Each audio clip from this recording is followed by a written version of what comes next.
हाँ दोस्तों, स्वागत है आपका अपना प्यारा YouTube channel career maker by DK sir. आज जिस टॉपिक को पूछने वाले हैं वो है मगध राज का उत्कर्ष, जिसमें पढ़ेंगे हम सब सिकंदर और मौर्य वंश में अशोक तक पढ़ेंगे, जो कि एक काफी एग्जाम के लिए बहुत महत्वपूर्ण है, जो कि सभी एग्जाम के लिए महत्वपूर्ण है, जो कि कुछ ही समय में जल्द से जल्द याद हो जाएगा। ठीक है, आप सब बताने के लिए तैयार हैं? ठीक है, बताइए मगध के सबसे प्राचीन वंश के संस्थापक कौन थे? बृहदत्त जो है ना, बताइए कि किसका बाप का नाम क्या था उसका? बृहदत्त का पुत्र का क्या? मिस्टेक हो गया। बृहदत्त का पुत्र का नाम था जरासंध। हर्यक वंश के संस्थापक कौन थे? बिंबिसार। हर्यक वंश का बिंबिसार, बिंब याद रखो, एक होता है बिंदुसार, बिंदु आएगा मौर्य वंश, बिंबिसार बोलेगा तो हर्यक वंश। आगे बताइएगा कि बिंबिसार मगध की गद्दी पर कब बैठा? 544 बिंबिसार मगध की गद्दी पर कब बैठा? 544 बिंबिसार किस धर्म का अनुयायी था? बौद्ध धर्म का। बिंबिसार बौद्ध धर्म। आगे बताइएगा, पहला राजा जो भारतीय राजा प्रशासनिक व्यवस्था पर बल दिया? बिंबिसार। कौन था? बिंबिसार। राजगीर का निर्माण कर उसे अपनी राजधानी कौन बनाया? बिंबिसार। ठीक है, बिंबिसार ने मगध की गद्दी पर कितने वर्ष तक शासन किया था? 52 वर्ष। बहुत से बिंबिसार, बहुत से 52। बिंबिसार 52। ठीक है, महात्मा बुद्ध की सेवा में बिंबिसार ने किसको भेजा था? जीवा। राजवेद जीवा। अवंती के राजा कौन थे जो पांडु रोग से ग्रसित थे? उस समय बोलने दीजिए तब बोलना है। अवंती के राजा कौन थे जो पांडु रोग से ग्रसित थे? उसमें बिंबिसार ने जीवक की अपने सुपुत्र भेजा था। कौन था? प्रदूत। आगे बताइए कि वैवाहिक संबंध स्थापित कर सम्राट का विस्तार कौन किया था? बिंबिसार। ठीक है, इसने कौशल नरेश प्रसेनजीत की बहन कौन थी जो वैशाली की चेटक चलना से शादी किया था? महाकौशला से। आगे बताइएगा कि बिंबिसार की हत्या उसके पुत्र कौन किया? अजातशत्रु। बिंबिसार का पुत्र का नाम क्या था? अजातशत्रु। अजातशत्रु मगध की गद्दी पर कब बैठा? 493 में। बिंबिसार कितना वर्ष तक शासन किया था? बहुत से बिंबिसार, बहुत से 52। और बिंबिसार के बाद कौन? अजातशत्रु। अजातशत्रु बोलेगा तो 32 साल। अजातशत्रु 32 साल, बिंबिसार बोलेगा तो 52 साल। अजातशत्रु के स्वयं मंत्री का नाम कौन था जो किसकी सहायता से अजातशत्रु ने वैशाली पर विजय प्राप्त किया? वर्षकार। वर्षकार जो था उसके अजातशत्रु ने वैशाली पर विजय प्राप्त किया, स्वयं मंत्री था। 461 ईस्वी पूर्व में अपने पिता की हत्या कर कौन मगध की गद्दी पर बैठा? उदयन। पहले आया बिंबिसार, बिंबिसार के बाद कौन? अजातशत्रु। अजातशत्रु के बाद कौन है? उदयन। बिंबिसार का हत्या कौन किया? अजातशत्रु। अजातशत्रु का हत्या कौन किया? उदयन किया। पाटलिग्राम की स्थापना किस शासक ने किया? एक एग्जाम में पूछ चुका हूं। पाटलिग्राम की स्थापना उदयन। उदयन किस धर्म का अनुयायी था? जैन धर्म। प्रारंभ में जैन धर्म था, बाद में कौन था? बौद्ध धर्म। हर्यक वंश के अंतिम शासक कौन था? नागदशक। नागदशक कौन था? उदयन का पुत्र था। समझ गए ना? उदयन का पुत्र कौन था? नागदशक। नागदशक को उसका मात्र कौन शिशुनाग ने जो किस वंश की स्थापना किया? शिशुनाग वंश। ठीक है, शिशुनाग वंश का के बाद शासक कौन बना? कालाशोक। यही कालाशोक है जो कि द्वितीय बौद्ध संधि के समय शासन करने हुआ था, कालाशोक के समय। समझ गए ना? वही शिशुनाग का उत्तराधिकारी कौन था? कालाशोक। आगे बताइए कि शिशुनाग वंश का अंतिम शासक कौन था? नंदीवर्धन। शिशुनाग वंश के अंतिम शासक नंदीवर्धन। नंद वंश के संस्थापक कौन है? महापद्नंद। नंद वंश से महापद्नंद। और नंद वंश का अंतिम शासक घनानंद। नंद वंश का अंतिम शासक घनानंद। घनानंद को पराजित कर कौन मौर्य वंश की स्थापना किया? चंद्रमौर्य। फिर से हम रिवीजन करवाते हैं इसको। मगध के सबसे प्राचीन वंश के संस्थापक कौन था? बृहद्रथ। बृहद्रथ का पुत्र कौन था? जरासंध। हर्यक वंश के संस्थापक कौन था? कितने वर्ष में गद्दी पर बैठा था? 52 वर्ष तक शासन किया और 544 ईस्वी पूर्व में बैठा। अब किस धर्म का अनुयायी था? बौद्ध धर्म का अनुयायी। आगे बताइएगा, प्रथम भारतीय राजा जो प्रशासनिक व्यवस्था पर बल दिया? बिंबिसार। ठीक है, बिंबिसार। बिंबिसार ने किससे हराकर जो है ना अंगराज को मगध में मिलाया था? मतलब ब्रह्मदत्त जो है ना अंग के राजा थे, वहां पर शासन कर रहे थे। ब्रह्मदत्त को यहाँ हराकर, जो हम सब आते हैं भागलपुर से। ठीक है, बिंबिसार ने मगध की गद्दी पर बताया कितने वर्ष तक रहा था? बहुत से बिंबिसार, बहुत से 52 साल। महात्मा बुद्ध की सेवा में बिंबिसार ने किसको भेजा था? जीवा। आगे बताइएगा, राजा प्रद्योत किस रोग से ग्रसित थे? पांडु रोग। पांडु रोग से। वैवाहिक संबंध स्थापित कर साम्राज्य का विस्तार कौन किया? बिंबिसार। आगे बताइए कि बिंबिसार की हत्या उसके पुत्र कौन था? अजातशत्रु। कब किया था? 493 ईस्वी में। और बताइए कि किस शासक को पुनीत नाम से जानते हैं? अजातशत्रु। पूछा हुआ ये दरबार प्रश्न, ठीक है। पुनीत नाम से किसको जानते हैं? अजातशत्रु। और श्रेणिक नाम से किसको जानते हैं? बिंबिसार। श्रेणिक बिंबिसार, पुनीत बोलेगा तो अजातशत्रु। अजातशत्रु प्रारंभ में किस धर्म में थे? जैन धर्म। अजातशत्रु कितने वर्ष तक शासन किया था? 32 वर्ष। 52 बोले बिंबिसार, अजातशत्रु 32 वर्ष। अजातशत्रु के स्वयं मंत्री का नाम कौन था? वर्ष का। पाटलिपुत्र की स्थापना किसने किया था? उदयन। पाटलिपुत्र की स्थापना उदयन। हर्यक वंश के अंतिम शासक को क्या डसा? नागदशा। हर्यक वंश के अंतिम शासक नागदशा। नागदशा के अमात्य मंत्री कौन था जो शिशुनाग वंश की स्थापना किया? शिशुनाग 412 ईस्वी में। शिशुनाग ने अपनी प्रारंभिक राजधानी वैशाली को बनाया, फिर बाद में उसको हटा करके लाया पाटलिपुत्र था, पाटलिपुत्र हटा करके वैशाली लाया। शिशुनाग का उत्तराधिकारी कौन बताया? कालासुर, जो कि द्वितीय बौद्ध परिषद उसी के शासनकाल में होता है। शिशुनाग वंश का अंतिम राजा कौन था? नंदीवर्धन। शिशुनाग वंश का अंतिम राजा नंदीवर्धन। नंद वंश के संस्थापक कौन थे? महापद्मनंद। आगे बताइए कि नंद वंश का अंतिम शासक घनानंद। नंद वंश का अंतिम शासक घनानंद। सिकंदर का जन्म कब हुआ था? 356 ईसा पूर्व। सिकंदर का जन्म हुआ था 356 ईसा पूर्व में। उसके पिता का नाम क्या था? फिलिप। और सिकंदर की माता का नाम क्या था? ओलंपिया। सिकंदर के पिता क्या होता है? फिलिप और माता ओलंपिया। आगे बताइए, फिलिप मकदूनिया का शासक कब बना? 359 ईसा पूर्व में। फिलिप मकदूनिया का शासक कब बना? 359 ईसा पूर्व में। आगे बताइए, फिलिप की मृत्यु कब हुआ? 329 ईसा पूर्व में। 359 में क्या हुआ? फिलिप शासक बना। और 329 में क्या हुआ? उनका मृत्यु हो गया। तो सिकंदर भारत पर आक्रमण कब किया? 326 ईसा पूर्व में, ठीक है। बोलेगा कि विश्व विजय का सपना किस शासक ने देखा? सिकंदर ने। 326 ईसा पूर्व में क्या हुआ? भारत पर आक्रमण किया। और बोलेगा कि जो है ना स्थल मार्ग द्वारा कब गया? 325। आगे बताइए कि सिकंदर और किसके बीच युद्ध लड़ा गया था? पोरस। कौन सा युद्ध था? हाइडेस। किस नदी किनारे पर? झेलम नहीं देगा, उसका प्राचीन नाम था बीती सताया झेलम, ठीक है। किस नदी के ना? आगे बताइए कि जो है ना सिकंदर की सेना ने किस नदी को पार करने से इनकार किया? यास नदी, ठीक है। आगे बताइए कि सिकंदर ने किसको हराया था? पोरस को। आगे बताइए कि सिकंदर का मृत्यु कब हुआ? 323। कितने वर्षों में हुआ? 33 वर्ष। समझ गए? और सिकंदर के गुरु का नाम क्या था? अरस्तु। अरस्तु के गुरु कौन थे? प्लूटार्क। और प्लूटार्क के गुरु कौन थे? पहले क्या है? सिकंदर। सिकंदर के बाद अरस्तु, अरस्तु के बाद प्लूटो, प्लूटो के बाद एक और सिकंदर का जल सेनापति छूट गया, बताइए। सिकंदर का जल सेनापति मिलियाता। सिकंदर का प्रिय घोड़ा का नाम क्या? सिकंदर का घोड़ा का नाम बोका फेला, इसलिए उसकी के घोड़े के नाम पर बोका फेला नगर बसा था, ठीक है। किस नदी किनारे था बोका फेला? झेलम। जो युद्ध लड़ा गया था उसी। अब पढ़ेंगे हम सब मौर्य वंश। बोलेगा कि भारत में सबसे प्राचीन राजवंश कौन है? मौर्य वंश। मौर्य वंश के बाद ही इधर से वंश हुआ है, ठीक है। मौर्य वंश के संस्थापक कौन थे? मौर्य वंश की जब स्थापना चंद्रगुप्त मौर्य किया था, किसकी सहायता से किया था? चाणक्य। चाणक्य का और दो नाम आप सब बता सकते हैं? विष्णुगुप्त कौटिल्य और कौन था?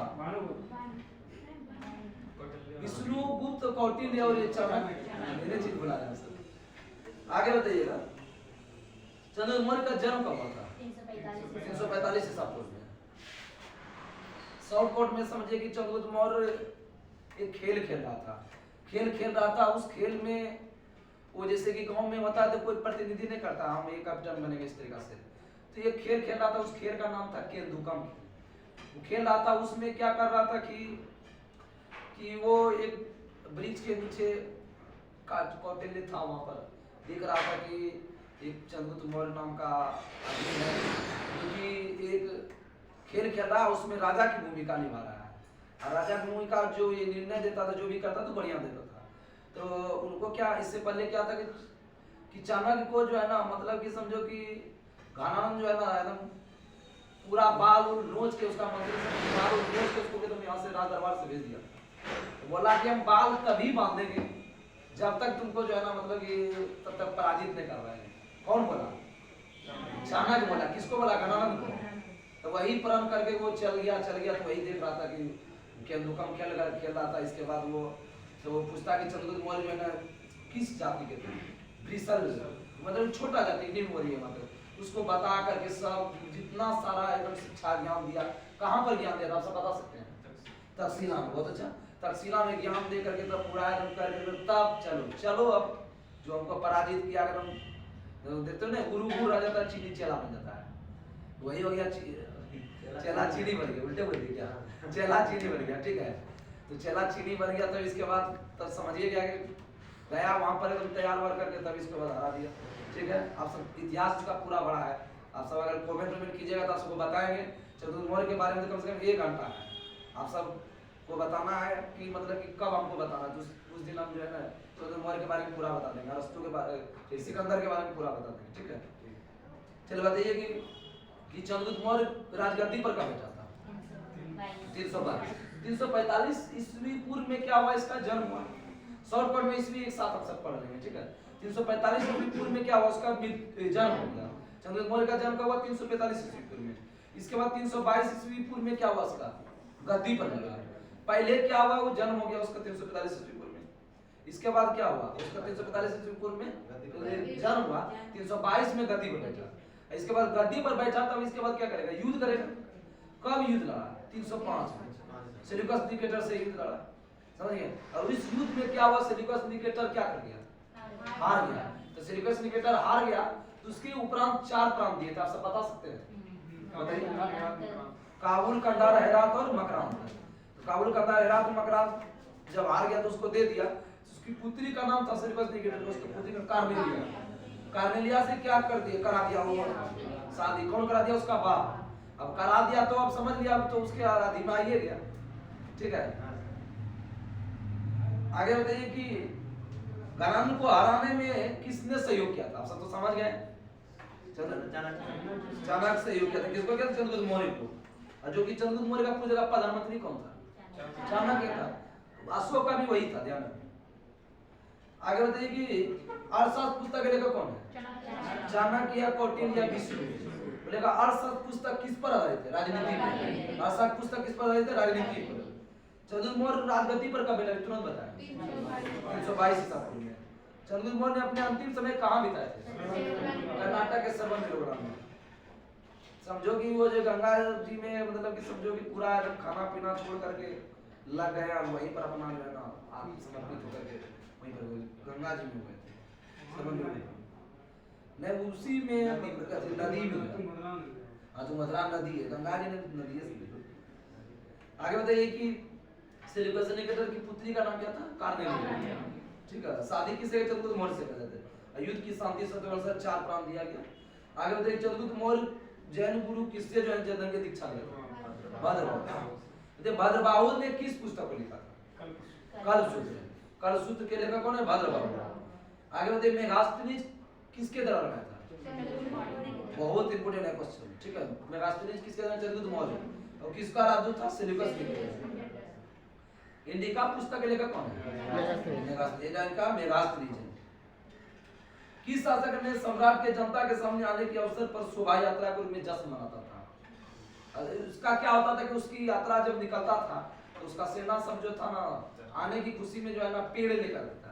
तो पेड़ लेकर जाता था, उस पर तोता रहता था। समझ गए? तोता भी जाता था। तोता जाता था। इसके बाद क्या होता था कि जब शासक आता था उसको चारों तरफ से घेर लेता था, फिर उसके हाथी पर बैठ जाता था। ठीक, आगे बताइएगा कि चंद्रगुप्त मौर्य और सेल्यूकस के बीच युद्ध का वर्णन किसने किया था? बहुत अच्छा, एपियानस। किसके अनुसार चंद्रगुप्त ने सेल्यूकस को 500 हाथी पार दिया? पौ से प्लूटार्क, पौ से 500 हाथी। 500 हाथी प्लूटार्क के अनुसार। चंद्रगुप्त मौर्य का मृत्यु कब हुआ? देखो, चंद्रगुप्त का जन्म हुआ 345 ईसा पूर्व में। इसके बाद गद्दी पर बैठा 322 में। 305 में युद्ध लड़ा और 298 में फिर लंदन चले गया, मतलब एक्सपायर कर गया।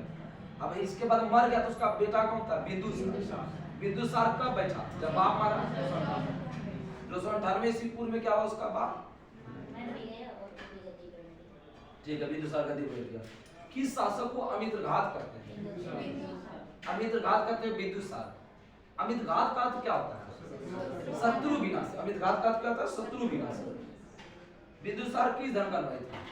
किस समुदाय? आजीवन। आजीवन समुदाय के संस्थापक कौन थे? बबलीपुत्र गोसाई। वायुपुराण में बिंदुसार को क्या कहा गया? भद्रसार या वारिसार। वायुपुराण में बिंदुसार को भद्रसार या वारिसार। किसके अनुसार सीरिया नरेश एंटियोकस ने बिंदुसार के दरबार में डायमिकस नामक राजदूत आया? स्ट्रेबो। बहुत अच्छा जवाब दिए, स्ट्रेबो के अनुसार आया था। आगे बताइए कि बोलेगा कि डायमिकस किसके दरबार में आया था? बिंदुसार। ध्यान रखिए, डायमिकस बिंदुसार। आगे बताइए कि जो है जैन ग्रंथ में बिंदुसार को क्या कहा गया? सिंहसेन। सिंहसेन। बिंदुसार के शासनकाल में कहां पर विद्रोह हुआ था? तक्षशिला में। तो विद्रोह हुआ तो बिंदुसार ने किसको भेजा था? सुशर्मा ने सुशील को। सुशील क्या था कि अशोक का बड़ा भाई था, तो बड़ा भाई को भेजा। फिर बाद में जो ना अशोक जाके अपने से दबाए उस विद्रोह को। आप सब बताइएगा किसके अनुसार बिंदुसार ने सीरिया नरेश एंटियोकस प्रथम ने मदिरा सुखेंजी और दार्शनिक भेजे? एथेनियस के अनुसार मदिरा सुखेंजी दार्शनिक भेजे थे बिंदुसार के। किस शासक ने बिंदुसार को 16 राज्यों का विजेता कहा? तारानाथ। 16 राज्यों का विजेता बिंदुसार को कहा जाता है। किसके अनुसार? तारानाथ। कहां का लिखा गया? तिब्बती। आगे बताइए कि बिंदुसार का उत्तराधिकारी कौन था? अशोक। बिंदुसार का उत्तराधिकारी अशोक। अशोक महान गद्दी पर कब बैठा? 269 ईसा पूर्व। अशोक गद्दी पर कब बैठा? 269 ईसा पूर्व। अशोक की माता का नाम क्या था? सुद्रांगी। दिव्य वादन के अनुसार है। राजगद्दी पर बैठने के समय अशोक कहां का राजपाल था? अवंती। अवंती जानते हैं किसको था? उज्जैनी को। उज्जैन कहां? उज्जैन कहां है? मध्य प्रदेश में। किस लेख में अशोक का नाम अशोक मिलता है? किस लेख? मास्की और गुजरात इंपोर्टेंट, इसमें दो और दिया, नेतुर और उडे बोलना। मास्की और गुजरात से याद रखना, ठीक है। अशोक का इतिहास के नाम से किससे अभिलेख के बारे में चलता है? अभिलेख को 3 भागों में बांटा गया। क्या क्या? शिलालेख, स्तंभलेख और शिलालेख और गुहालेख। आगे बताइए कि अशोक ने स्वयं को मगध का राजा बताया। किस अभिलेख में? बाबरू अभिलेख में अशोक ने स्वयं को मगध का राजा बताया। कलिंग युद्ध का वर्णन कब किया गया? 261 ईसा पूर्व में। आप बोलेगा कि गद्दी पर बैठने से कितने वर्ष के बाद? 8 वर्ष। 269 में 8 घटा दीजिए, क्या हुआ? 261। किसके अनुकथा ने मिस्र का राजा फिलाडेल्फस द्वितीय पाटलिपुत्र में डायनोसियस नामक एक राजदूत भेजा? प्लिनी का कथन है। प्लिनी का कथन है, ठीक है। प्लिनी का कथन के अनुसार पाटलिपुत्र में डायनोसियस नामक राजदूत भेजा। आप सब ध्यान से सुनिएगा, ठीक है। मेगास्थनीज किसके दरबार में आया? चंद्रगुप्त मौर्य। मेगास्थनीज चंद्रगुप्त मौर्य। इसके बाद मेगास्थनीज के बाद कौन है? डायमेकस। डायमेकस बिंदुसार। और डायनोसियस बोलेगा तो अशोक। डायमेकस तब डायनोसियस। डायनासोर याद रखो, बाद में अशोक, ठीक है। अब हम सब पढ़ेंगे शिलालेख। शिलालेख जो आपको तुरंत से तुरंत आ जाएगा, 1 मिनट के अंदर में 3 शिलालेख याद। पहला शिलालेख में क्या है? पशु बलि की चित्र। पहला में पशु बलि, और दूसरा में क्या है? मनुष्य और पशु दोनों। क्या है? दूसरा में पशु और मनुष्य दोनों। तीसरा इंपोर्टेंट है, राजकीय अधिकारी को आदेश दिया गया कि हर 5वें वर्ष के उपरांत उसमें धार्मिक नियम का उल्लेख किया गया। उतना इंपोर्टेंट है। चौथा बताइए आप सब। भेरी घोष की जगह धाम घोष। चौथा में क्या है? भेरी घोष की जगह धाम घोष। और 5वां में क्या करेंगे? धर्म महमद की नियुक्ति करेंगे। 5वां में क्या? धर्म महमद की नियुक्ति करेंगे। और 6वां में नियुक्ति करेंगे, क्या होगा? आत्मनियंत्रण की शिक्षा मिलेगी। 5वां में क्या है? धर्म महमद की नियुक्ति। 6वां में आत्मनियंत्रण की शिक्षा। 7वां और 8वां बताइए। शिक्षा देके कहां? अशोक की तीर्थ यात्रा को ले। तीर्थ यात्रा को 7वां 8वां में। तीर्थ यात्रा में करने के बाद क्या चीज होगा? भेंट होगा। सच्ची भेंट और शिक्षाचार की 9वां में। 10वां में अशोक आदेश दिया कि राजा उच्च अधिकारी हमेशा प्रजा के हित के बारे में सोचेंगे। 11वां में क्या है? कौन सी करेंगे? धर्म की व्याख्या। धर्म की व्याख्या 11वां। धर्म की व्याख्या 11वां। आगे बताइए, स्त्री मोहम्मद की नियुक्ति और सभी प्रकार के विचार है किसमें? 12 विचार 12। 13वां में क्या है? कलिंग। कलिंग का वर्णन क्या है? 13वां में। 14वां बताइए, लास्ट है। अशोक ने जनता को धार्मिक जीवन बिताने के लिए किसी ने 14वां पहला में क्या बताया? प से पहला, प से पशु बन गया। और दूसरा में क्या बताया? मनुष्य और पशु दोनों, दो बोले आ गया, पशु और मनुष्य भी दो आ गया। और चौथा में क्या बताया? वेरी गोस की जगह धाम गोस। और इसके बाद क्या बताया? पांचवा में धाम आमंत्रण की नियुक्ति। अरे नियुक्ति कोई चीज के लिए 5 वर्ष के लिए नहीं कर लेते हैं, नहीं होता नियुक्ति। अच्छा, छठा में क्या बताएंगे? आत्मनियंत्रण की शिक्षा। सातवां आठवां में क्या करेंगे? तीर्थ यात्रा। तीर्थ यात्रा। इसके बाद कौन हुआ? नम्मा। नम्मा में क्या? नवमी वेद में क्या? सच्ची वेद और सच्ची शिक्षा। और 10वां में क्या है? राजा क्या दिया उसका? अशोक ने राजा उच्च और अधिकारी को हित के प्रजा के बारे 11वां में क्या करेंगे? धर्म का व्याख्या करेंगे। धर्म का व्याख्या 11वां। और 12वां में क्या बताया? स्त्री ब्राह्मण की नियुक्ति और सभी के विचार की सम्मान की करना। 13वां याद है सबको? कलिंग युद्ध। और ये कलिंग युद्ध तो सबको याद है। इसमें और एक है 5 यवन राजाओं के नामों का उल्लेख किस से अलग है? 5 यवन राजा, यवन 13वां में। अशोक ने जनता को धार्मिक जीवन बिताया 14वां। अशोक ने बौद्ध धर्म की दीक्षा किससे लिया था? उपगुप्त से। अशोक ने बौद्ध धर्म की दीक्षा उपगुप्त से। अशोक प्रारंभ में किस धर्म का था? ब्राह्मण धर्म। और राष्ट्रहीन का सर किस धर्म का था? शैव धर्म। अब बाद में कलिंग युद्ध में क्या हुआ? बहुत सारा खून निकला। खून से निकाल के एकदम इसके बाद इतना खून निकला कि उसका हृदय परिवर्तन हुआ। इसी हृदय परिवर्तन को होकर के जो है ना, मतलब कि वो चेंज हो गया। इसके बाद जो है बौद्ध धर्म को अपना लिया। बौद्ध धर्म में खून काटा मारे सब नहीं होता। आगे बताइए कि अशोक को अब एक उपासक थे, अपने राजभिषेक के कितने वर्ष बाद बोध गया? 10 में बोध गया। बोध गया, बोध बस 10 वर्ष, बोध बस 10। बोध गया 10वें वर्ष।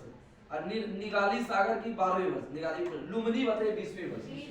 बोध गया 10वीं और अभी लुम्बिनी बोलेगा तो 20वीं। ठीक है। आगे बताइए कि अशोक ने बौद्ध धर्म के प्रचार के लिए किसको श्रीलंका भेजा था? महेंद्र और संघमित्रा। संघमित्रा। अशोक ने कितने हजार स्तूप का निर्माण किया था? 84। शिलालेख का प्रचलन सर्वप्रथम किस शासक ने किया? अशोक।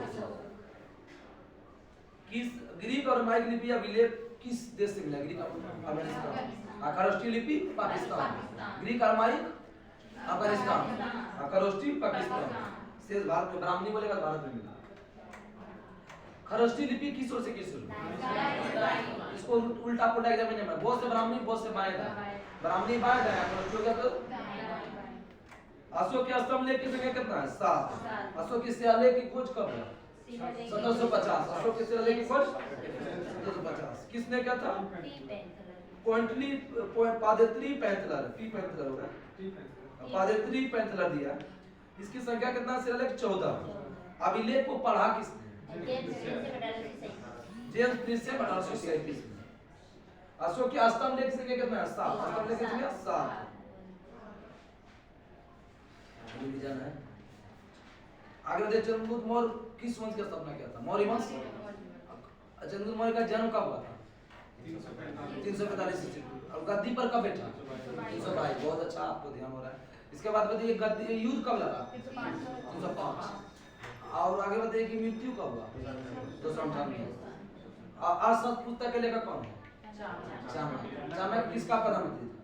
चंद्रगुप्त मौर्य। आगे बताइए कि चंद्रगुप्त ने अपना अंतिम समय कहाँ बिताया? सरमेर गोला का है, कर्नाटक में। आगे बताइए कि किससे युद्ध लड़ा गया था 305 ईस्वी में? Seleucus Nicator. सेल्यूकस निकेटर को हराया तो सेल्यूकस निकेटर ने अपनी पुत्री का शादी कराया। उस पुत्री का नाम बताया? कार्नेलिया। आगे बताइए कि हारने के बाद 4 प्रांत दिया था। नाम बताइए?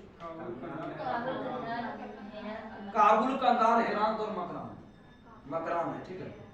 चंद्रगुप्त ने जैन धर्म की दीक्षा किससे लिया था? भद्रबाहु। भद्रबाहु बताए थे किस पुस्तक को लिखा था?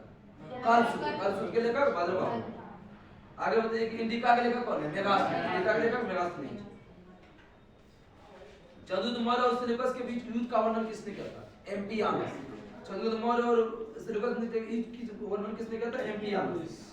किसके अनुसार चंद्रगुप्त ने सेल्यूकस को 500 हाथी पार में दिया था? प्लूटार्क। कौन से 500 कौन से प्लूटार्क बताए थे ना? चंद्रगुप्त मौर्य का मृत्यु अभी बताते हैं 298 में। और अस्तरगंभीर गुलाम उपवास के दौरान हो गया था, भूखे। चंद्रगुप्त मौर्य का उत्तराधिकारी कौन था? बिंदुसार। कब बैठा था? 298 में। बाप मारा तो बेटा तुरंत बैठ जाएगा। अमित घाट के नाम से किसको जानते हैं? बिंदुसार। अमित घाट का अर्थ क्या बताते हैं? शत्रु विनाशक। आजीवक संप्रदाय का अनुयायी था कौन? बिंदुसार। आजीवक समुदाय के संस्थापक मगलीपुर गोसाई। वाही पुराण में बिंदुसार को क्या कहा गया? बादशाह या वारिस। आगे किसके अनुसार सीरिया नरेश एंटियोकस ने बिंदुसार के दौरान डायमेकस आया?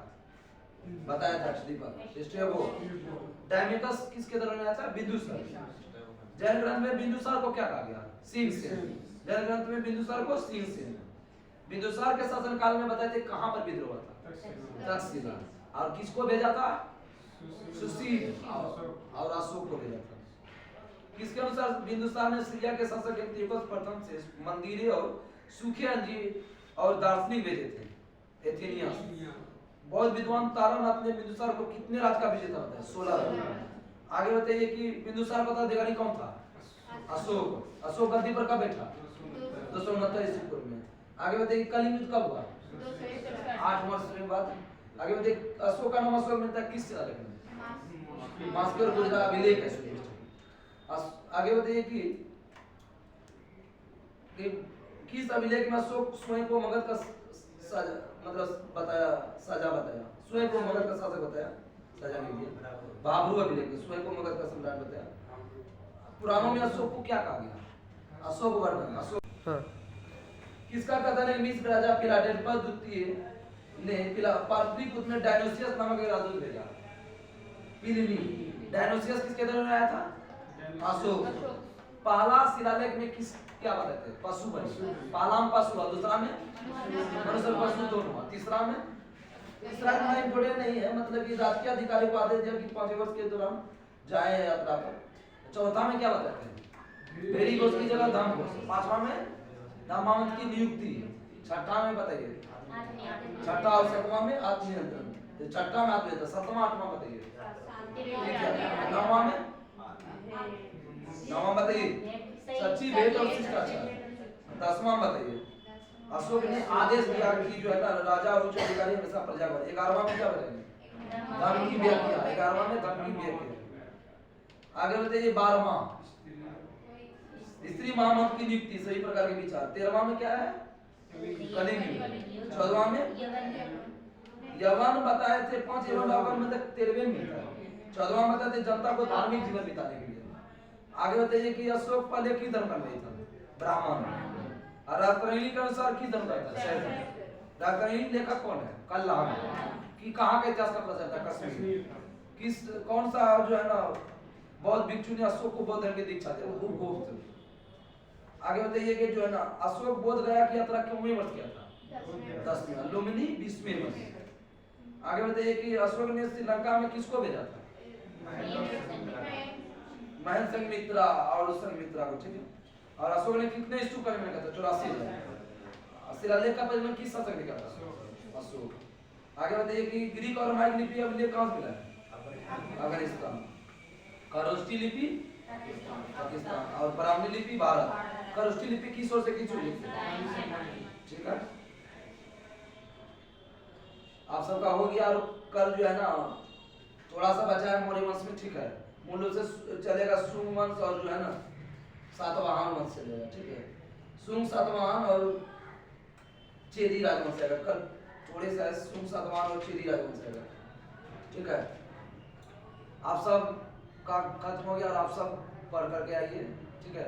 और आप सब कमेंट कीजिए कि और नेक्स्ट क्या चीज टॉपिक पर वीडियो बना जाए, उस वीडियो डाला जाएगा। और चैनल को सब्सक्राइब करें, लाइक करें, बेल आइकन को दबाएं। जय हिंद, जय भारत।